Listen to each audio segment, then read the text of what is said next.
Welcome to Mom's True Tea, the podcast where moms can spill the true tea on various thought-provoking topics and challenge beliefs about motherhood and life authentically, unapologetically, and without judgment. I'm your host, Kendall Lasha Williams. On today's episode, we are going to get into some true tea, dispelling the myths about the joys of motherhood because somebody lied.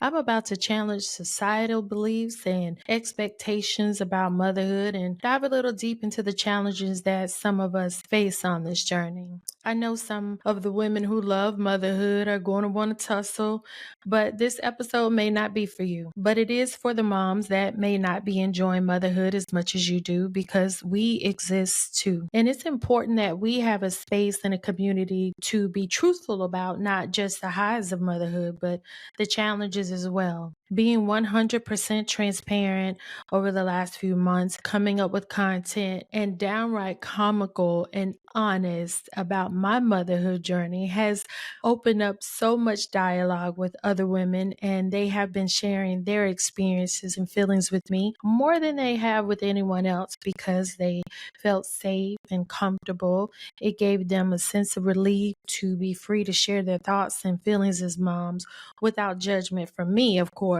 And that's the community I wanted to create because some of us are in the trenches fighting for sanity and trying to maintain our identity. Most of my life, I've seen these images of motherhood being romanticized and portrayed by women having this unexplainable joy as soon as you push this human being out of your body. But nobody wants to talk about the unsung struggles from the first phases of motherhood to the current phase that I'm in. First phase is like the sleepless nights, the changes in your body, the uncertainty, fear, postpartum depression, the stress, anxiety, and the mental and emotional toll that motherhood takes on us that's often not discussed. What about the sacrifices we make or have made, putting our dreams on hold or not pursuing or even discovering our passions? The sacrifice is even greater when you're a single parent at times. Hell, sometimes it's still challenging when you have a partner or a spouse because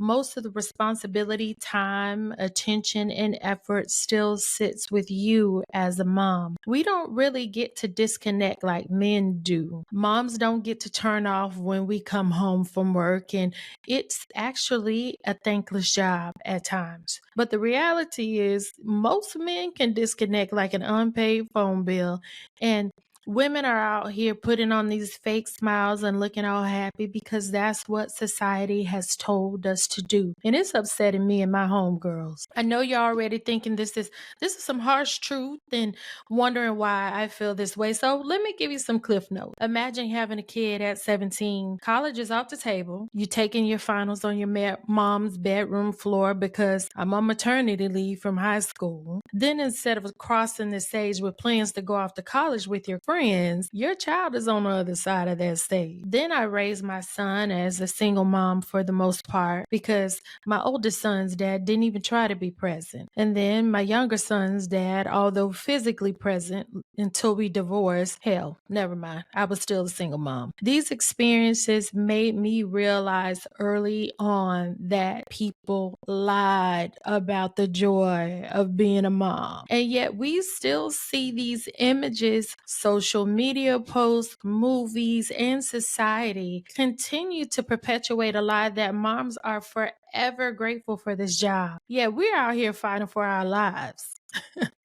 No one wants to be 100% honest, not even some of your friends. Nobody wants to discuss the sleepless nights that don't really end with the babies growing up because teenage and adult children can keep you up at night even more. Nobody wants to be honest about having PTSD or anxiety from motherhood, or you want to keep your traumatic experiences as a secret because you don't want to be judged or you feel shame. Most women only want to showcase the cute little highlight reels and appear blissful, and hey, for some that may be true. But on the flip side, there are women like me who've been through a whole lot as a mom. So let me continue with my experiences that either you will relate with or at least you can pick up what I'm putting down. Again, I was a single mom raising two sons. My focus had to be on my kids and not passion or what I wanted to do or what I enjoyed doing, because at the time it was just about surviving. I dealt with the impact and the fallout of divorce and became the one who became punished because I was there. I've sat in more courtrooms showing up for my youngest son over the last 10 years than I have in my entire life. I've spent thousands of dollars to keep him from going to prison, and the level of abuse and disrespect from him has been unimaginable. We'll get into that in a later episode. I've navigated a child coming out as gay and tried to understand and be supportive. My younger son had a tragic accident in 2022 in which he almost died and has disabilities as a result of it. Being his caregiver for a short period of time and just being traumatized, seeing him incapacitated for months. Right now, sometimes I still have nightmares when I close my eyes at night, seeing him laying in the hospital with all the tubes, and I can still hear the machines going at times. My older son had health issues after going to the hospital for something that was minor, but it turned into him being hospitalized for 2 weeks and having multiple surgeries that could have also been fatal. I've dealt with them being challenged with drug and alcohol abuse, trying to compensate for their fathers being absent. So yeah, if that doesn't make you want to log off, I don't know what will. And then I internalized all of these feelings that went along with these experiences and didn't acknowledge the negative impact that they had on my health and my well-being. And that's something else that we don't want to talk about. But those are just the cliff notes of my experiences. We don't have enough time on this podcast to go into all of that. There have been some joyous moments, don't get me wrong, but that ride for me has been far from easy. And I just wish God would take me out the strong warrior line. Then you lose your identity as a mom and as an individual. And there is this balancing act when you're trying to maintain who you are, often unsuccessfully. You're expected to be this perfect mom, and the expectation of perfection is unfair, and it sets unattainable standards, causing some moms to feel inadequate and overwhelmed. I kept thinking something was wrong with me for having these feelings about not wanting to do this anymore.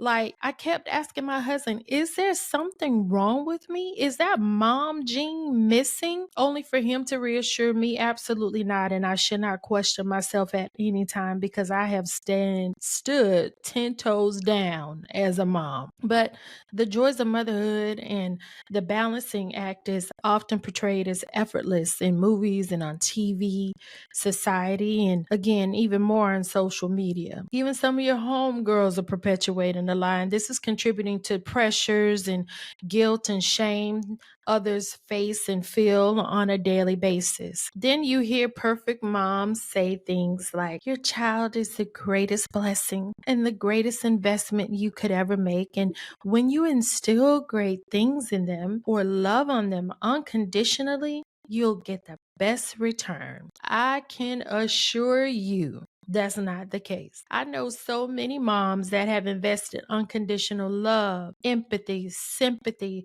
sacrifice, financial support, been present for their children, no matter what, and they still don't get that great of a return on their investment. She is me. Now, add being a professional, an entrepreneur, wife, sister, friend, and this becomes a balancing act that becomes almost impossible to maintain, in addition to being a mom. And before you know it, you've become a shadow of yourself and you don't even know how you got there. But nobody wants to talk about these things, and it feels like taboo to admit these feelings out loud. You know, I've been asked questions like in these recent conversations about navigating motherhood, like, how did I navigate through societal expectations, telling the truth, the whole truth, and nothing but the truth? I don't sugarcoat anything, my experiences, or put on facade. Besides, it takes too much effort to pretend. I was asked, how did I challenge and how am I still challenging the myths about motherhood? By standing on business,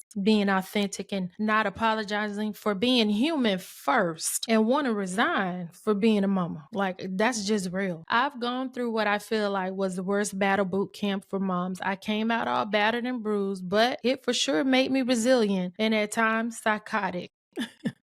I just did what had to be done. I never pretended to be a perfect parent because that doesn't exist. I don't care what anyone portrays. I acknowledge and embrace my imperfections. I'm an empty nester now, and I enjoy having that peace in my home and it being empty and just my husband and myself. I can come home to quiet. I don't have to talk to anybody. I don't have to hear anything, and I'm unapologetic about it. I'm hanging up my cape as Supermom. In fact, I've decided I only want to be a consultant versus a full-time mom. Meaning, you try and figure it out, exhaust all your resources before you reach out to consult with me. And I don't need to know everything happening in my kids' lives because I have my own now, finally. Plus, I like minding my business. Here are some tips that I could give you in hopes that it will help you and serve as your GPS to find your way. Tip 1, be honest, authentic, and unapologetic about how you feel on this journey. Stop emotionally neglecting yourself. Your feelings and emotions matter just as much as anyone else's. Prioritize your needs. Take care of you. You are your greatest investment because if you don't take care of you, you can't really take care of anyone else. And at the age of 50, I'm finally starting to realize this. Don't neglect self-care. And if money is tight, do something like go for walks, go for a drive, find some water to get by, sit in silence, take a bubble bath, drink a glass of wine,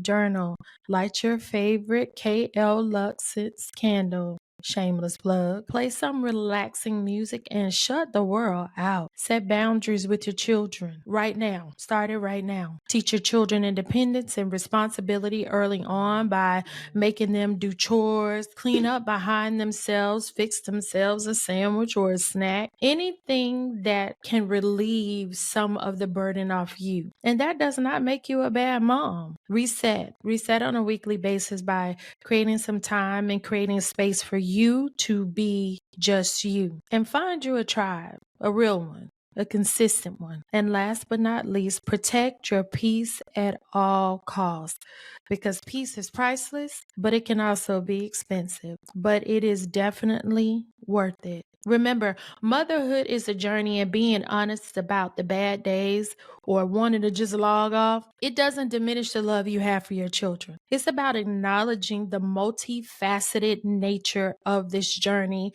and respecting and acknowledging that truthfully. Every woman's journey as a mom is different, and we should never judge anyone for how they're navigating or feel about it because we don't all love it, and that's okay too. Thank you so much for tuning in. I'm so blessed to have a community where I can show up as my most authentic self. Don't forget to subscribe and favorite the show on your streaming platform and leave a review. To stay up to date on new episodes, be sure to subscribe to my newsletter on momstruetea.com. Follow us on all socials at moms, MUMS, True Tea, TEA, and be sure to share. Stay tuned for more thought-provoking and real talk on Mom's True Tea with Kendall Lasha. Until next time, remember, you need you just as much as anyone else, so stop playing about you, okay? Bye.